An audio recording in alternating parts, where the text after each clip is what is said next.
Sir आज जो बात करेंगे वो संभल में जो कुछ हुआ है उसको लेकर जी बात करने वाले हैं। जिस तरह से लगातार बात हो रही है, पूरे देश ने देखा है कि संभल के अंदर ये जो अराजकता हुई है, उपद्रव हुआ है, इसको लेकर हम बात कर रहे हैं। लगातार इसमें एक चीज ढूंढी जा रही है सर कि आखिर ये पूरा घटनाक्रम जो हुआ है इसका जिम्मेदार कौन है, क्योंकि ये प्रशासन की नाकामी कही जाएगी या फिर सरकार पे ये एलिगेशन लगातार जो है वो अखिलेश यादव लगा रहे हैं कि कहीं ना कहीं चुनाव के रिजल्ट को दबाने के लिए जो है ये घटनाक्रम जो है पूरा योजनाबद्ध तरीके से कराया गया है। क्या कुछ आप कहना चाहते हैं सर ये संभल में जो कुछ हुआ है इसको लेकर?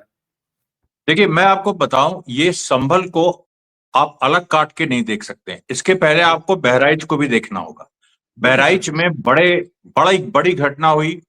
वो गोपाल मिश्र मारे गए। वो वहां पर चढ़े थे, जी किसी एक मुस्लिम घर में, उसकी उसकी जी छत पे चढ़े थे। उसके बाद उनकी रहस्यमय तरीके से मौत हुई है। अच्छा, मैं आपको बताऊं, अपना परिचय दे दूं। जी अमरेश मिश्रा हूं मैं, राष्ट्रवादी किसान क्रांति दल में। बाकी सारी चीजें हैं मेरी, मैं फिल्म जी जी राइटर जी भी हूँ, ऑथर भी हूँ।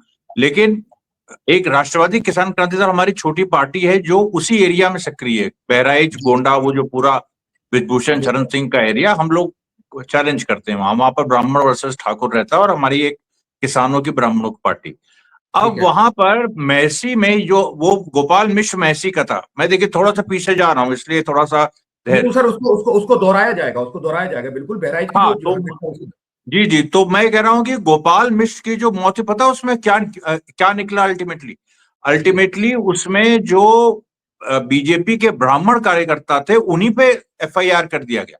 सुरेश्वर अच्छा। सिंह जो वहां का विधायक है, ठाकुर विधायक, और जी ये योगी के कहने पे किया गया। और आप ये जी सोचिए कि वो, अच्छा, लेकिन ओवरऑल नैरेटिव में बहराइच दंगों से बीजेपी को फायदा हुआ। किस में फायदा हुआ? उपचुनाव में। जी अब बीजेपी को फायदा हुआ, मतलब किसको बीजेपी के अंदर किसको फायदा हुआ?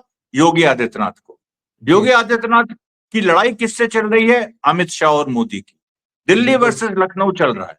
और जी बहराइच दंगा इसलिए कराया गया था, पूरा वो योगी ने कराया था। और इसी हिसाब से कराया था कि जो 9 सीटों पे उपचुनाव हो रहे हैं वो प्रभावित हों, और वो हुए। 7 सीटों पे योगी जीते। लेकिन यहीं पर पेच छुपा है। 7 जी सीटों पे जो योगी जीते, जो जून 2024 में जो खराब नतीजे उत्तर प्रदेश के आए थे, उसका दाग उन्होंने अपने यहां से मिटाया। उनकी वाहवाह होने लगी।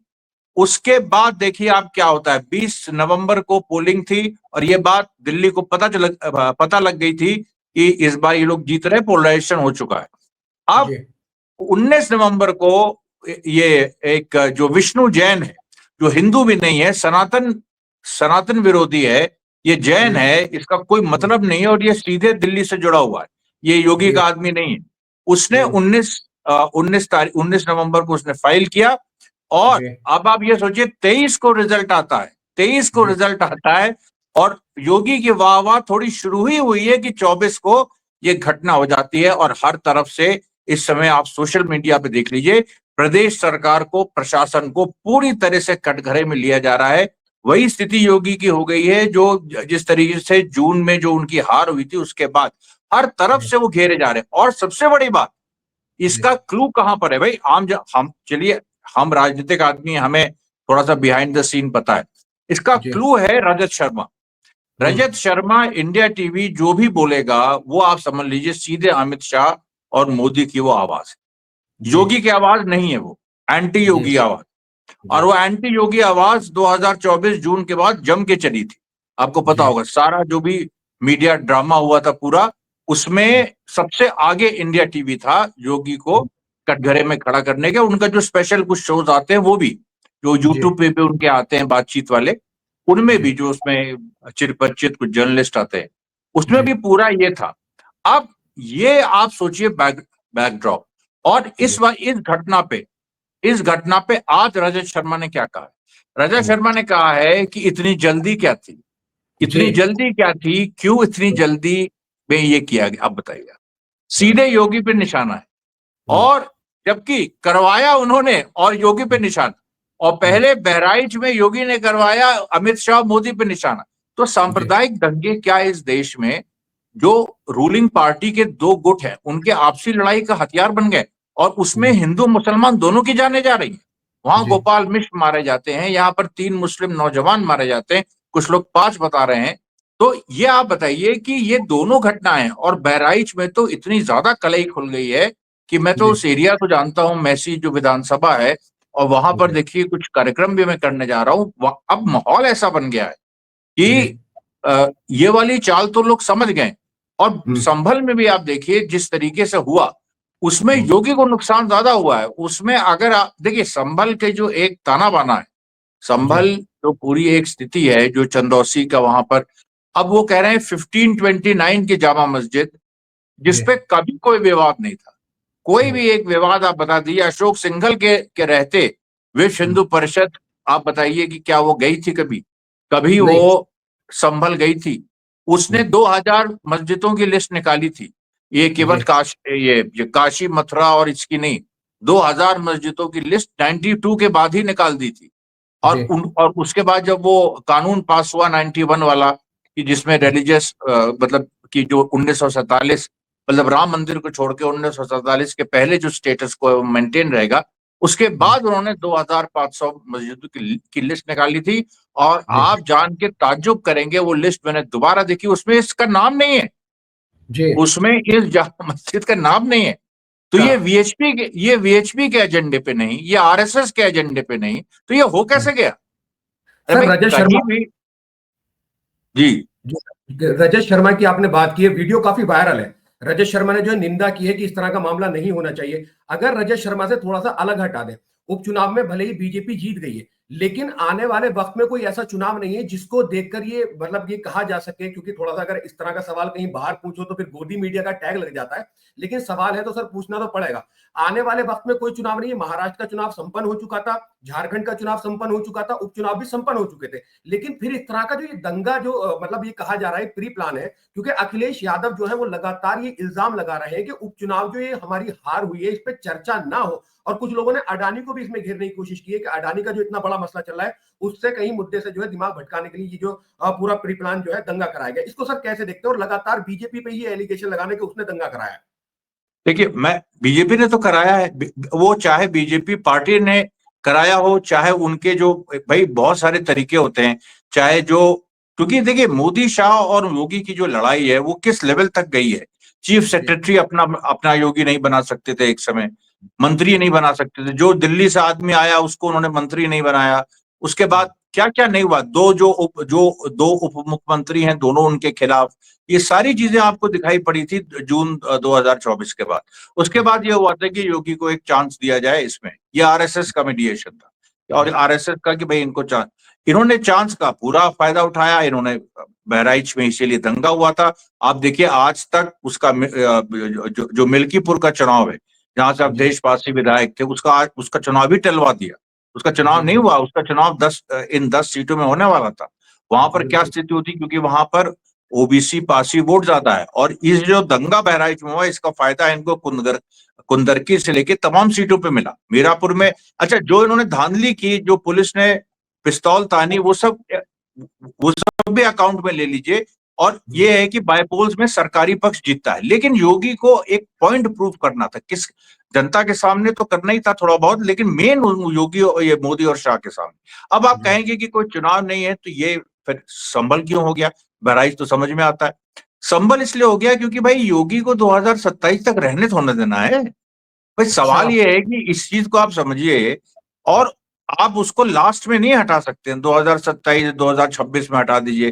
वो जी करके देख चुके हैं ये लोग, उसका नुकसान हुआ है। हम्म, 2025 तक उसको हटाना, अगर देखिए अगर वो नहीं हटे तो पूरी हम्म, जो स्थिति हो जाएगी वो 2027 उत्तर प्रदेश के जो चुनाव है वो फिर हो जाएंगे कि जो बीजेपी का प्राइम मिनिस्टीरियल चेहरा 2029 में कौन होगा, इसका चुनाव होगा वो जी जी 2027 का, यूपी का चुनाव नहीं होगा केवल। जी उसमें ये सवाल आ जाएगा, और ये जानते हैं इस बात को, क्योंकि ये देखिए जो लड़ाई होती है ना, ये जो अंदर की सत्ता की लड़ाई होती है, जी इसमें देखिए ये भी कई बार बड़ा ही दूसरे तरह का एक पॉलिटिकल किलिंग तक का ये रूप ले लेती कि पॉलिटिकली जी खत्म कर दो। और विपक्ष को तो करते ही है, मोदी शाह ने कितने अपने राइवल्स को पॉलिटिकली खत्म किया है, आप जी। जानते हैं, उनका नाम लेवा आज कोई नहीं। तो छोटी छोटी आज पार्टियों जी छोटी छोटी पार्टियों को भी खत्म कर देते हैं। और कहीं ना कहीं योगी जी पे तो निगाह है। और लोकसभा के चुनाव में हमने सर ये देखा है, जब हम गए थे सर्वे किया था, तो हमने देखा था कि ठाकुर समाज कहीं ना कहीं बीजेपी से नाराज था, तो उसका बदला लेने की भी शायद योगी जी से जो कोशिश हो रही है। क्या कहना चाहेंगे सर इस बात पर? नहीं, ये बात तो देखिए है ना। देखिए, ठाकुर समाज ने राजस्थान में प्रभाव डाला, पश्चिमी उत्तर प्रदेश में प्रभाव डाला, बहुत सारा हुआ। योगी इन मोदी शाह को ये लगता था कि योगी ने कुछ सीटें हरवाई हैं, क्योंकि बनारस के आसपास की सीटें मोदी यहां से लड़ रहे थे। एक समय मोदी की सीट खतरे में थी। बनारस के आसपास की सारी सीटें बीजेपी हार गई, लेकिन गोरखपुर के आसपास की जो कुछ सीटें थी वो बीजेपी जीत गई। और इसमें आप देखिए, बांसगांव में जो लास्ट तक वहां पर जो गड़बड़ी हुई, फिर अल्टीमेटली वहां पर बीजेपी हार गई थी। लेकिन और इस चीज को अखिलेश यादव ने खुद भी कहा है, बाकी लोगों ने भी कहा है, वहां बीजेपी हार गई थी। लेकिन फिर एक क्या हुआ, वहां पर सर्टिफिकेट दूसरे को दे दिया गया, और फिर जो कैंडिडेट थे उनको उनको किसी तरह से वो करके समझाया गया। और ऑलरेडी समाजवादी पार्टी भाई एक सबसे बड़ी पार्टी के रूप में उभर गई थी। तो ये बहुत कुछ बिहाइंड द सीन चला। इसको लेके नाराजगी थी योगी से, और योगी को ये था कि योगी ने अगर इस तरह का कुछ गेम किया है कि भाई उत्तर प्रदेश से इनकी, और उत्तर प्रदेश की वजह से ही मोदी की मेजोरिटी रुक गई, तो योगी से बदला उन्होंने लिया कि उस हार का ठीकरा उन्होंने योगी के सर पे फोड़ा। और उसके लिए आरएसएस को इंटरवीन करना पड़ा। और जो इनके लोग हैं, जो अमित शाह मोदी के, जो दिल्ली का जो मीडिया है, तो उसने देखिए जो रुख लिया था वो एंटी योगी लिया था। योगी के साथ कोई बहुत ज्यादा कोई जो कुछ अखबार हैं, दैनिक जागरण वगैरह, इनको छोड़ दिया जाए जो एक तरह से आरएसएस के कंट्रोल में है, उनको अगर छोड़ दिया जाए, तो बाकी लोगों ने एंटी योगी लाइन ली थी, गोदी मीडिया ने, आप सोचिए। और वो लाइन, उसके बाद ये हुआ कि अच्छा फिर सब बंद हो गया, फिर समझौता हुआ, फिर ये हुआ कि फिर बहराइच हुआ, बहराइच के बाद ये जीत हुई 9 में से 7। योगी को इससे मतलब नहीं था, ठीक है, उन्होंने महाराष्ट्र में जाके नारा दे दिया, बटेंगे तो कटेंगे, और मोदी ने भी उसका काउंटर दे दिया कि एक रहेंगे तो सेफ रहेंगे। तो महाराष्ट्र की जीत की वजह ये नहीं है, मैं तो महाराष्ट्र में था, वो एक अलग टॉपिक है, उस पर ज्यादा हम आज बात नहीं करेंगे।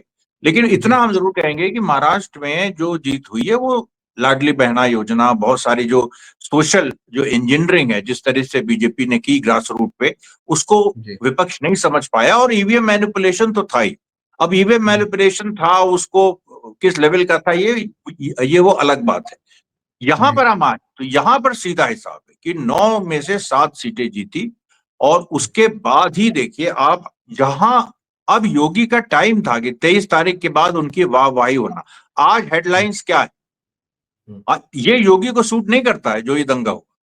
अभी अभी इसकी टाइमिंग, दंगे उनको सूट करते हैं, मैं ये नहीं कह रहा, दंगे दोनों को सूट करते हैं, लेकिन टाइमिंग, ये दंगा सूट नहीं करता, ये दंगा सूट नहीं करता। और इसीलिए वो छड़पड़ा रहे हैं, उनको समझ में नहीं आ रहा। आप देखिए, वो उनको उठा लिया जो वहां पर चश्मदीद गवाह थे, जो जमा मस्जिद के सदर थे, मेरे ख्याल से जफर उनका नाम था, उनको जिन्होंने प्रेस कॉन्फ्रेंस वो एडवोकेट हैं, उनको उठा लिया गया इस वजह से कि उन्होंने प्रशासन पे एलिगेशन लगाए हैं कि एलिगेशन लगा उन्होंने प्रेस, और उन्हीं से कहा गया था पहले कि वो करो, तुम जो अपील करो और पब्लिक को शांत करो, ये सारी चीजें उनसे कही गई थी, उन्होंने की भी। लेकिन उनके सामने ही गोली चलने का निर्णय लिया गया, उनका ये कहना था। जबकि एक बात आपको बताएं, मैंने एक सवाल ये उठाया था ट्विटर पे कि सबसे पहले ये बताइए कि लिखित रूप से किसी मैजिस्ट्रेट ने ऑर्डर दिया था। अब वहां पर देखिए डीएम भी थे और एक महिला कोई, जिनको उनको भी डीएम कह रहे हैं वो, जबकि वो डीएम नहीं थी। क्या वो एसडीएम थी, क्या वो एडीएम थी, किसके? वो जो एरिया है चंदौसी मेरे ख्याल से, उस एरिया का जो जब तक एसडीएम या एडीएम लिख के नहीं देगा तब तक फायरिंग कैसे? और एक वीडियो वायरल हुआ है जिसमें पुलिस वाले, मैंने उसमें एक कैप्शन दिया कि ये तो अद्भुत है कि पुलिस वाले खुद को ऑर्डर दे रहे हैं और खुद ही गोली चला रहे हैं, और चलाओ गोली यार, चलाओ। ये क्या है जी? ये तो आपने कभी देखा ऐसा कभी नहीं देखा गया सर। मैं छात्र आंदोलन का आदमी हूँ, लाठीचार्ज देखा है। लाठीचार्ज बकायदा एसडीएफ की गाड़ी आती थी, हमें अभी भी याद है। हम लोग तो इलाहाबाद यूनिवर्सिटी में इतना बवाल किया है, इतनी पत्थरबाजी की है कि मतलब हिस्ट्री है वो। लेकिन सवाल यह है कि हमेशा एसडीएम आता था लाठीचार्ज के समय भी, एक बार गोली चार्ज भी हुआ था तब भी एसडीएम की गाड़ी आती थी। अब उसके बाद भी आप देख लीजिए, इसके बिना नहीं हो सकता है। तो ये कैसे हो गया? सर प्रशासन कहीं ना कहीं निष्पक्ष इस वजह से भी नहीं है क्योंकि विष्णु जैन एक बार सर्वे हो जाता है, 2 घंटे का सर्वे होता है मस्जिद में, और कोई भी मुसलमान किसी भी तरह की कोई हरकत नहीं करता है, क्योंकि सर्वे वाली टीम आती है, 2 घंटे वीडियोग्राफी होती है, फोटोग्राफी होती है, और एक वहां से रिएक्शन भी आ जाता है कि ऐसा कुछ मिला नहीं है मस्जिद से। बावजूद उसके अर्ली मॉर्निंग नेक्स्ट डे जो है फिर विष्णु जैन अपने साथ 20-25 लोग, और उसमें पुलिस वाले शामिल होते हैं, जय श्री राम के नारे लगाते हैं। तो सर किस तरह से प्रोवोक किया जा रहा था इस पूरे घटनाक्रम को कराने के लिए? तो क्या ये जो वीडियो बहुत ज्यादा पब्लिक डोमेन में आई हुई है, जहां विष्णु जैन बहुत सारे लोगों के साथ और जय श्री राम के नारे लगा रहे हैं, तो सर ये इसको कैसे देखते हैं इस पूरी घटनाक्रम से जोड़ के?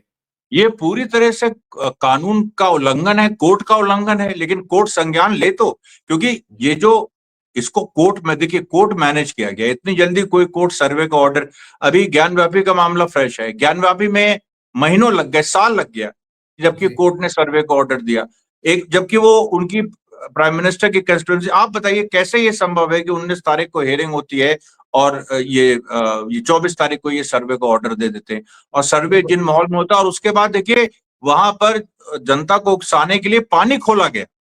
जो सबसे बड़ा एक खुलासा उन्होंने किया, जो जफर साहब थे जिनको हिरासत में ले लिया गया, कि पानी खोला गया, मतलब फाउंटेन जो है उसका पानी खोला गया। और आपको याद होगा ज्ञानव्यापी में भी फाउंटेन वाउंटेन को लेकर उन्होंने कहा शिवलिंग है, ये है, लेकिन वहां कोई ऐसा मसला नहीं बन पाया, क्योंकि वहां पर बनारस की एक दूसरी तरह की जनता है। कभी चंदौसी ने संभल ने ऐसा देखा नहीं, वहां पर हिंदू मुस्लिम एकता की अजीब मिसालें रही। 1857 की लड़ाई वहां पर जबरदस्त लड़ी गई, मेरा उस पर पूरी रिसर्च है, आपको हम बताएंगे उसमें वहां पर लोगों को, और यहां तक बात थी, काफी काफी लोग घर चले गए थे जब उनको अपील की गई। उसके बाद जो पानी खोला गया तो लोगों को लगा कि कोई खुदाई अंदर हो रही। तो ये जो देखिए, ये तो, और ये भी उस महिला, अब मुझे थोड़ा सा ये रिसर्च करनी है कि वो जो महिला, बार बार वो कह रहे हैं, महिला एक जो थी एसडीएम एडीएम जो भी थी, वो कौन थी और उनका ऑर्डर क्या गोली चलाने को था? क्योंकि जो जफर साहब ने सुना अपनी आंखों से, जो उन्होंने प्रेस कॉन्फ्रेंस की, उसमें उन्होंने इतना कहा कि ये आपस में डिस्कस कर रहे थे कि गोली चलाने देनी चाहिए। अब आपस में डिस्कस करके गोली नहीं चलाई जाती, कहीं पर भी ऐसा नहीं होता है कि आपस में, वो ऑर्डर होता है, एकदम से गाड़ी आती है एसडीएम की, वो एकदम से रुकती है और वो ऑर्डर होता है, सीधा ऑर्डर होता है, मौखिक ऑर्डर होता है, और उसके पीछे लिखित पूरी कार्रवाई होती है। सर ये सारी चीजें होती है। जिन लोगों के बच्चे शहीद हुए हैं इस घटनाक्रम में, जो दंगा हुआ है, उन तमाम लोगों ने एक बात कही है कि पुलिस की गोली से जो है मौत वाकई हुई है। लेकिन कमिश्नर लेवल के एक शख्स हैं, अजन्य कुमार, मुरादाबाद कमिश्नर, वो ये कह रहे हैं कि हमारी तरफ से गोली नहीं चली। जब सर्वे वाली टीम बाहर जा रही थी तो 3 तरफ से पब्लिक थी, इन्हें आपस में ही जो गोली है इनके लग गई। और उन्होंने इस पर यह भी कह दिया कि पुलिस की अपने पैर में गोली लगी है, किसी का पैर फ्रैक्चर हो गया। तो उन्होंने इस बात को मोड़ने की कोशिश की है, या फिर जो वीडियोस पब्लिक डोमेन में लगातार चल रही है जिसमें गालियों के साथ ये करा, मारो गोली, चलाओ गोली, तो उसको सर पूरा जो घटनाक्रम है इसको कहीं ना कहीं मोड़ने की कोशिश की जा रही है। और जो लोग वहां आवाज उठा रहे हैं, जैसे सर एक शायर ने क्या खूब कहा है कि कितने मजबूर हैं हम अपनी अना के हाथों, हम लुटे, हम पिटे और हम ही तलबगार भी हैं। जियाउर रहमान बर्क, उनके खिलाफ एफआईआर की कर दी जाती है, और सदर से जो विधायक है, जो महमूद इकबाल साहब है, उनके और उनके बेटे के खिलाफ भी जो है एफआईआर कर दी जाती है। तो पूरा सिनेरियो क्या कुछ वहां चल रहा है, और कैसे प्रशासन जो है वो सरकार के हाथों में खेल रहा है सर? ये देखिए, अभी इस समय जो पूरी स्थिति है, इस माहौल को क्रिएट करके इन्होंने योगी पे छोड़ दिया कि तुम हैंडल करो, और योगी को हैंडल करना है, वो मुख्यमंत्री है, उसी पे आएगा। योगी को अभी समझ में, क्योंकि देखिए यहाँ पर बात यह है कि 2024 के धक्कों के बाद बीजेपी अभी भी अच्छे विकेट पे नहीं है। ये जो 7 सीटों पे जीत हुई है, ये जनता में, देखिए उत्तर प्रदेश को आप इस समय देश से अलग कर दीजिए, आप महाराष्ट्र मत समझिए, यूपी को, हरियाणा मत समझिए, यूपी का जो मूड है 2024 के बाद से, वो सत्ता परिवर्तन का है। और इस बार भी जो 7 जगह बीजेपी जीती है, आप वहां सर्वे करा लीजिए आज की तारीख में कि वो 2027 में किसको वोट देंगे। आप देखिएगा कि 7 में से 5 सीटों पे उस सपा का नाम लेंगे। ये सच्चाई है, ये सच्चाई है इस चीज को। अच्छा, इस समय देखिए कोई भी ओपिनियन पोल, एग्जिट पोल वाला सामने नहीं आएगा कि भाई ठीक है, हम देखते हैं दंगों के बाद क्या माहौल है, या ये जो उपचुनाव हुए इसके बाद क्या माहौल है। वाकई ये एक जेन्युइन मैंडेट था, क्योंकि इससे जो और ज्यादा जनता का एलिनेशन बढ़ा है, और ये भी ये लोग घबरा रहे थे। अच्छा, अभी आप देखिए कि योगी के सामने जो ऑप्शंस हैं वो क्या है। योगी के सामने ऑप्शंस कुछ है ही नहीं, मतलब उसको, इसको हेल करना, इसको जस्टिफाई करना है कि ये ठीक हुआ। अभी देखिए उनकी तरफ से कोई बयान नहीं आया, चुप है वो। अब देखिए क्या वो भी कुछ काउंटर सोच रहे हैं, क्योंकि उनके पक्ष में ये नहीं जा रहा है, और हर तरफ से, अच्छा, प्रशासन जो है उसको भाई जिस तरह की लाइन दी होगी किसी तरह से मैनेज करो, वो उस तरह से मैनेज करा। प्रशासन का मैनेजमेंट का मतलब है झूठ बोलना सबसे पहले। तो प्रशासन इसी पे आता है कि हमने कुछ नहीं किया, ये हो गया वो हो गया, जबकि वो सारा नैरेटिव जो है वो धरा का धरा रह गया है। और वो जितनी बातें मैं आपको बताऊं, जो बिश्नोई एसपी हैं, एसपी सिटी, एक जी जी बिश्नोई का एक इंटरव्यू मैं देख रहा था, उसमें बिश्नोई क्या कह रहे हैं, उसमें बिश्नोई से किसी पत्रकार ने पूछा कि वो जो गाड़ियां, उनका गाड़ियां जला दी, तो उन्होंने कहा क्या सरकारी गाड़ियां थी? उन्होंने कहा नहीं, सरकारी गाड़ी नहीं थी, प्राइवेट गाड़ियां थी, जी एसआई वगैरह प्राइवेट गाड़ी। अच्छा ये बताइए, अच्छा ये जब मैंने सवाल उठाया तो लोगों ने कहा भाई कई बार जो जो एसआई हैं ये प्राइवेट गाड़ी से आ जाते हैं, कोई बड़ी घटना होती है। तो हमने कहा तो वहां की जनता को पता था क्या ये? वहां की हम्म, जनता इतनी समझ, आप ये बताइए कि कहीं की भी जनता, मुझे नहीं पता कि मैं यहाँ बेंगलोर में हूँ, थाने में से कोई गाड़ी आए, वो सरकारी है कि प्राइवेट, एसआई की, वही गाड़ी क्यों जलाई उन्होंने? जी वो जो प्राइवेट, इसका मतलब है कि वो प्राइवेट गाड़ियों में या तो वो जय श्री राम वाले लोग आए थे, या जी उसमें कुछ और मसला था, या जी कुछ और इसमें ये साजिश है। जनता को कैसे पता कि एसआई उसमें है? ये मुझे कोई समझा दे। सर, एक बात इसमें जनता यह को भी कैसे है पता? कि जनता जो है, जनता पुलिस के ऊपर एकदम पथराव नहीं कर सकती। ये अपने आप में बहुत बड़ा सवाल है। हमने बहुत ज्यादा प्रोटेस्ट देखे हैं और हमने प्रशासन को भी देखा है कि इतनी जल्दी लाठीचार्ज कहीं नहीं किया जाता है जितनी जल्दी बिल्कुल। यहाँ पर किया गया है। उसी और की वजह है कि गोली चला दी, गोली चला दी, बिना किसी उसके गोली जैसे चला दी गई है। पहले से मंशा थी उनकी गोली चलाने की, ऐसा लग रहा था। बिल्कुल बिल्कुल। और सर, ये जो नफरत का माहौल है, आपने शायद वो इंटरव्यू सुना है धीरेन्द्र शास्त्री का, पता नहीं सुना है। उन्होंने एक बात कही है कि ये 20% लोग होके आज प्रशासन पर पत्थर मार रहे हैं, अगर ये 50% हो गए तो ये तुम्हारी माँ बहनों को उठा के ले जाएंगे। तो क्या ये हिंदुस्तान जो है सर, ये 2014 के बाद से शुरू हुआ है? 2014 से पहले देश में मुसलमान नहीं थे या इस तरह का माहौल नहीं था? तो ये एक ऐसा शख्स जो मंच पे बैठता हो, जिसके यहाँ लोग बहुत सारे आते हो, जिसकी बात में बहुत ज्यादा असर हो, लोगों के दिमाग में जो है वो नफरत कहीं ना कहीं फैलती है, इसको कैसे देखते हैं सर? ये तो देखिए, ये तो इनका एक रहता है कि एक लो इंटेंसिटी कम्युनल पोलराइजेशन देश में हमेशा रहे, 24/7, 5 साल तक हमेशा रहे। क्योंकि कभी हर बार यहाँ 6 महीने 1 साल में चुनाव होते हैं कहीं ना कहीं, और जी भाई इस देश के एक कोने में कुछ होता है, दूसरे कोने पे कुछ तो प्रभाव जाता है। इनका जी यही है कि 24 घंटे पोलराइजेशन, और धीरेन्द्र शास्त्री जैसे लोग जो पूरी तरह से क्रेडिबिलिटी खो चुके हैं, उनको एक आवाज मिल जाए, उनको फिर से। लेकिन देखिए, उससे, उनके कहने से कुछ नहीं होगा। अभी मैं आपको बता रहा हूं कि आने वाले दिनों में ये देखना है कि योगी कैसे रिस्पॉन्ड करता है। क्योंकि जी अगर देखिए इस लड़ाई में एक बड़ी चीज है कि जी अगर इस लड़ाई में, क्योंकि कहीं से भी टाइमिंग में मोदी शाह से चूक हो गई, उन्होंने योगी को हटा दिया या नहीं जी हटाया, दोनों ही सूरत में 2027 का जो पूरा है मामला, वो मैं फिर कह रहा हूं, वो उत्तर प्रदेश का चुनाव नहीं है, वो अगले जी प्रधानमंत्री का चुनाव है। बिल्कुल सर, और बिल्कुल। उसमें वो तय करने जा रहा है, और बहुत ही सबसे ज्यादा, मतलब लोकसभा चुनाव से ज्यादा इंपॉर्टेंट 2027 है। तो जी उसके लिए आप देखिए, अब हम लोग, और आप देखिए इसको, देखिए तमाशे को कि कैसे गलतियां होंगी, जी कैसे सर, गलतियां होंगी, क्यों? जी। आ, आज सर लोकसभा का सत्र शुरू होना था और सुबह ही एक ब्रेकिंग न्यूज हो जाती है कि असदुद्दीन ओवैसी ने कहा कि संभल में जो कुछ हुआ है उसकी चर्चा जो है वो सदन में होगी। उसको कैसे देखते हैं सर आप?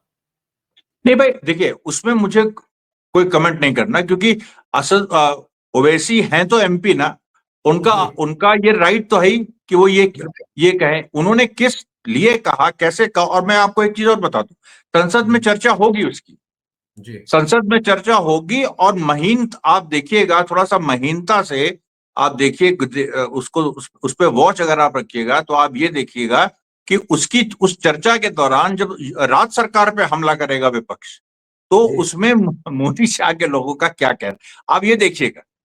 बिल्कुल उसमें बिल्कुल। उनकी उनकी उनकी कैसे वो इसको अलाउ करेंगे, जो स्पीकर इतना एग्रेसिव हो जाता है, हर जगह एग्रेसिव, मतलब आप जानते हैं स्पीकर को लेके कितना बवाल हुआ है, वो जी स्पीकर का इस मुद्दे पे क्या स्टैंड रहेगा, ये आप देखिए, सर, एक ये बात और मैं देखिएगा। जानना चाहता हूँ। कमिश्नर साहब ने बात कही है कि संभल जो है वो बिल्कुल अभी शांतिपूर्वक स्थिति है, तनावपूर्ण जो स्थिति है वहां पर, लेकिन शांतिपूर्ण है। तो क्या लगता है संभल का इस वक्त का क्या माहौल है, क्या अपडेट है संभल को लेकर सर?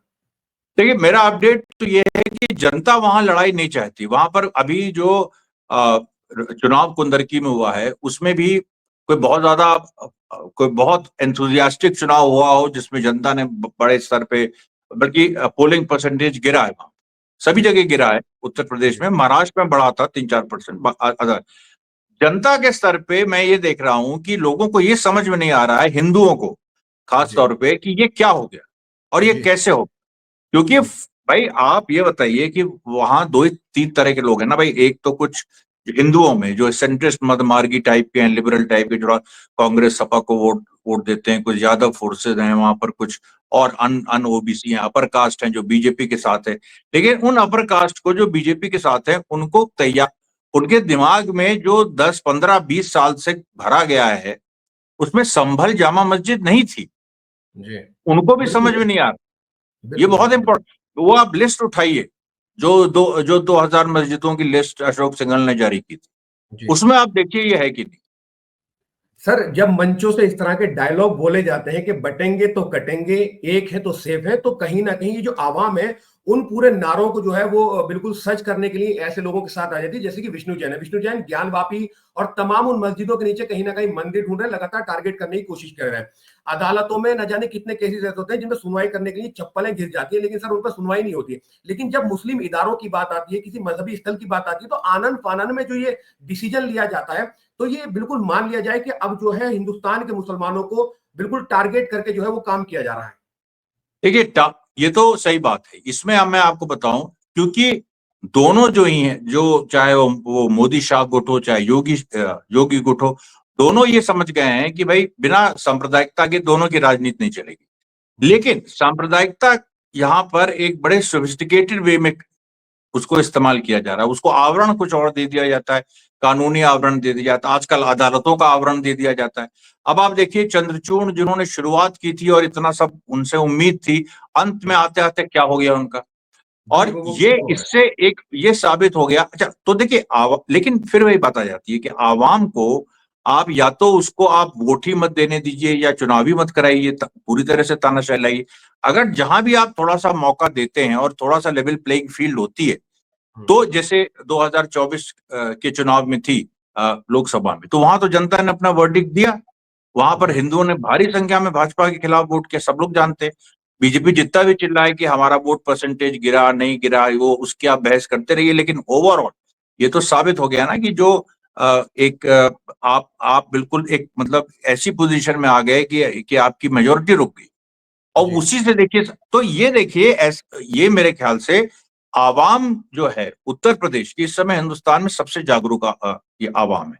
आवाम बिल्कुल। ना बहराइच के मसले में वो डिगी थी, क्योंकि उस एरिया में मैं जानता हूं, वहां पर जब ब्राह्मण का लड़का मारा गया और उसको जो है, और ब्राह्मणों को एफआईआर, ब्राह्मणों के खिलाफ एफआईआर हो गया कि जी उन्होंने दंगा कराया।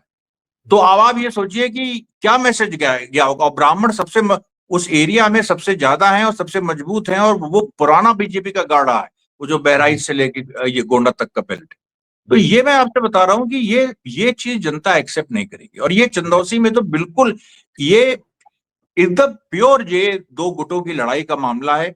इसमें जनता का इन्वॉल्वमेंट जीरो है। जी जय श्री राम आप कहीं से भी ला सकते हैं, आप 50, 60, 100, 150, 200। अब जब आपने ईस्ट दिल्ली में दंगा कराने के लिए आपने वेस्ट यूपी से आप लोग ले गए, वो एक अलग सवाल।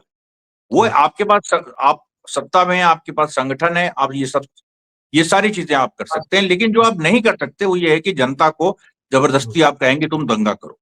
जी ये सर, नहीं संभल होगा ये। जी संबल एसपी ने एएनआई से बात करते हुए बात कही कि 2500 लोगों के खिलाफ जो है वो एफआईआर है, उन तमाम लोगों को जेल में डाला जाएगा। तो जेल में डालना इतना आसान है कि 2500 लोगों के खिलाफ अगर एफआईआर है तो आप उन तमाम को उठा के जेल में डाल देंगे? क्योंकि अभी बहुत सारी वीडियो संबल से ऐसी भी आ रही है कि मुस्लिम घरों में पुलिस वालों ने बढ़कर काफी हुड़दंग काटा है। और अब इन जब 2500 लोगों के नाम है, जो वीडियो फुटेज बनाई गई है, ड्रोन से बनाई गई, तो जब ये चार्ज होगा तो उन 2500 लोगों के खिलाफ जिनके खिलाफ वो एफआईआर है, क्या उनको उठाकर जेल में भर दिया जाएगा?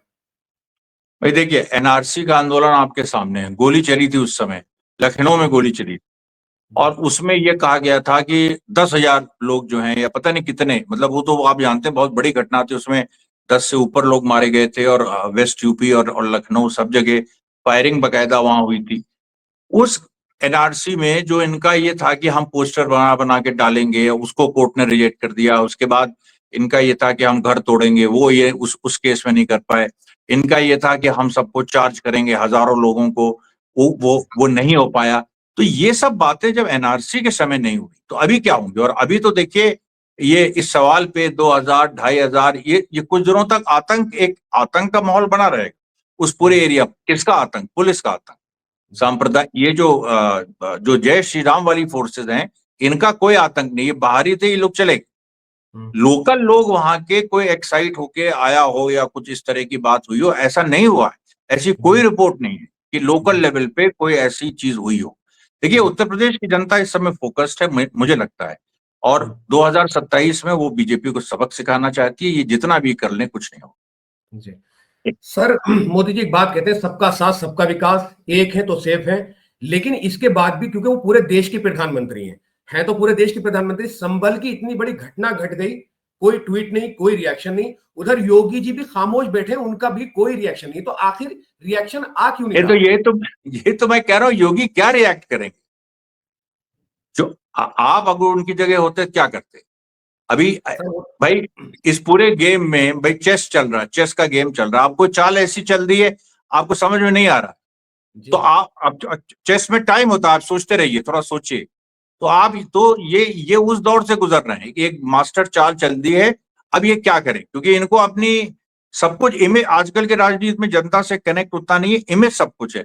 इमेज में इनको ये था कि हम जीते हैं 9 में से 7 सीट, बहराइच में भी हमने सबक सिखा दिया मुसलमानों को, और देखो 7 सीट जीत भी गए।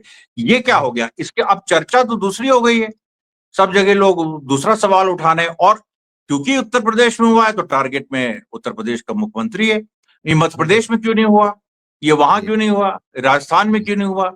ये तो इतनी सारी, अब आप देखिए जहां मोदी के लोग हैं वहां दंगे कहां, जब इनको जरूरत होती है थोड़ा पहले, अभी कहां मध्य प्रदेश में जो जब से नई सरकार बनी है कहां उस तरह से दंगे हुए, या ये राजस्थान में बनी है या छत्तीसगढ़ में बनी है तो कहां हुए? तो मोदी अपने लोगों को सेफ रखते हैं, लेकिन इनको टारगेट, देखिए योगी एक बड़ी अजीब सी चीज है ना, वो गले की हड्डी है वो। अभी उसका इलाज उसका ये मोदी शाह इलाज नहीं कर पाए, ढूंढ नहीं पाए। बिल्कुल बिल्कुल। और योगी सर चुप है, चुप ही रहेंगे। और अमित शाह और मोदी तो कुछ बोल ही नहीं सकते हैं इस पे, क्योंकि वो कुछ बोलेंगे तो तुरंत उन्होंने, राजेश शर्मा ने बोल दिया बस। हाँ, वो राजेश शर्मा का रिएक्शन, योगी जी का रिएक्शन समझ लो या मोदी जी का रिएक्शन समझ लो। नहीं नहीं लेकिन नहीं, योगी का नहीं, वो अमित शाह और मोदी का, अमित योगी शाह का मोदी, बिल्कुल नहीं। बिल्कुल अमित बिल्कुल शाह बिल्कुल। मोदी का अमित शाह वो और रिएक्शन मोदी है, का वो उनकी वो जबान है बोली जा जो रही उन्होंने कंडेम किया, जो है, वो उन्होंने उनकी कंडेम किया, वो है वो वही है, उन्हीं से करवाते हैं वो। क्योंकि अंजना ओम कश्यप बोले उसको मोदी की आवाज नहीं मानी जाती, मोदी की आवाज ये माने जाते हैं, और ये एक तरह के अनऑफिशियल प्रवक्ता है। और ये जो बात कहेंगे वो बड़ी, और हमेशा से ऐसा रहा है। देखिए पिछले, जब से योगी सीएम बने हैं उसके बाद से कई ऐसे ऑपरेशन हुए हैं योगी के अगेंस्ट, उसमें राजेश शर्मा ही आगे रहे। तो ये तो सच्चाई है ना, योगी भी इस चीज को समझते हैं कि राजेश शर्मा ने बोला इसका मतलब अमित शाह मोदी की यही लाइन है, ये लोग कंडेम करेंगे, और चुप इसीलिए है। कभी किसी ने नहीं कहा कि मतलब मोदी ने बढ़ चढ़ के कि नहीं वहां पर जो है सर्वे ठीक हो रहा है, क्यों कहेगा कोई? उनका पर्पज ही ये नहीं, तो उनका पर्पज है फंसाना योगी को। ये बड़ी इंटरेस्टिंग बात। आपकी तमाम बातें सुन के मुझे पुरानी फिल्मों का वो डायलॉग याद आ रहा है कि आपको चारों तरफ से घेर लिया गया है और आप भाग नहीं सकते हैं।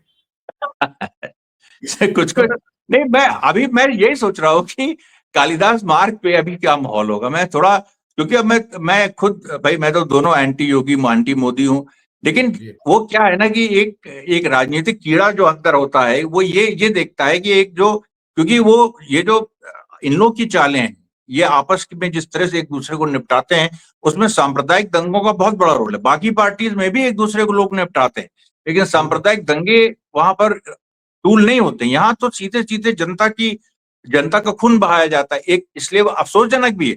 लेकिन दूसरी तरफ ये भी है कि भाई अभी जिस तरह की राजनीति हो गई है, जैसे राजनीति बनाई गई है, यहाँ के बड़े बड़े पूंजीपतियों ने जो बना दी है स्थिति यहाँ पर हिंदुस्तान की, वो उसमें ये होना लाजिमी है, और ये अभी और होगा। सबसे देखिए बड़ी बात यह है कि और होगा ये।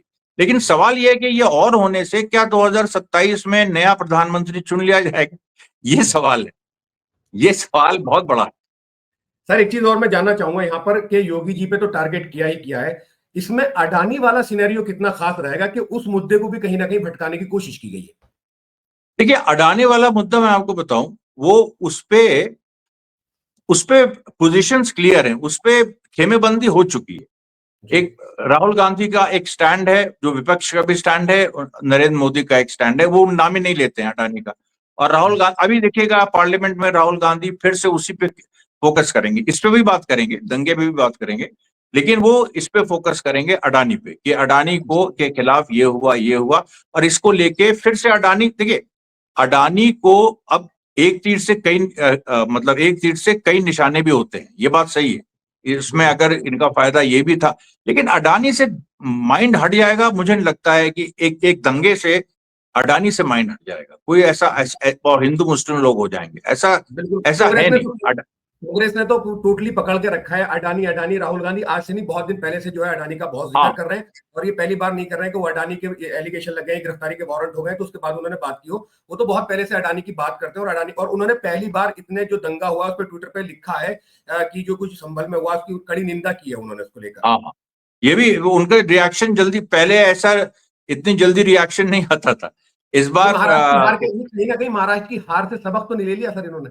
हाँ, वो तो होता है, वो तो इनको भाई, ये तो एक इन पे चार्ज लगता रहता था ना कि बहुत सारे दंगों में ये जाते नहीं थे, इनको तो बल्कि अगर ये राहुल गांधी चले गए वहां, मैं आपको बता रहा हूँ, अगर ये वहां चले गए तो आप देखिएगा कि फिर योगी और अमित शाह, ये जो पूरी लड़ाई चल रही है कितनी तीखी और हो जाएगी, और कौन किसको, क्योंकि उनकी इस विजिट को भी दोनों लोग कोशिश करेंगे एक टूल बनाना दूसरे को टारगेट करने के लिए, कि वो क्या क्या बोलेंगे, किसके खिलाफ बोलेंगे, क्योंकि यहां मजबूरी है कि कोई भी जाएगा तो उसको क्योंकि सरकार बीजेपी की है इसलिए, और बीजेपी की हिस्ट्री है ये, तो बीजेपी की स्टेट गवर्नमेंट को उसको पहले हमला करना पड़ेगा। भाई प्रशासन तो उन्हीं का था, अभी कोई ये अब इस चीज को रजत शर्मा से उसको जोड़े और पहले का पैटर्न देखे।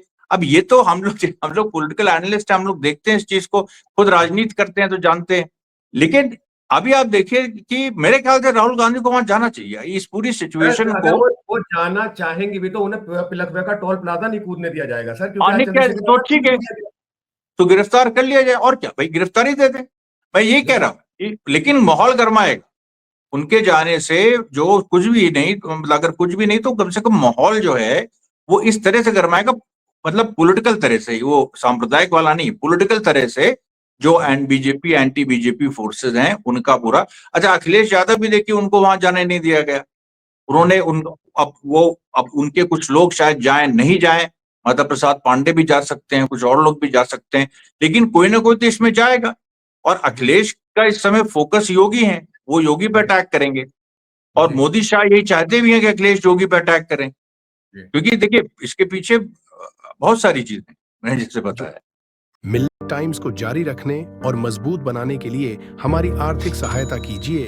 ये एक आजाद मीडिया हाउस और कमजोरों की आवाज है। आप हमें देखें, सुने, पढ़ें और हर महीना ज्यादा नहीं, सिर्फ 100 रुपए से मदद करें। डिटेल्स डिस्क्रिप्शन में मौजूद है।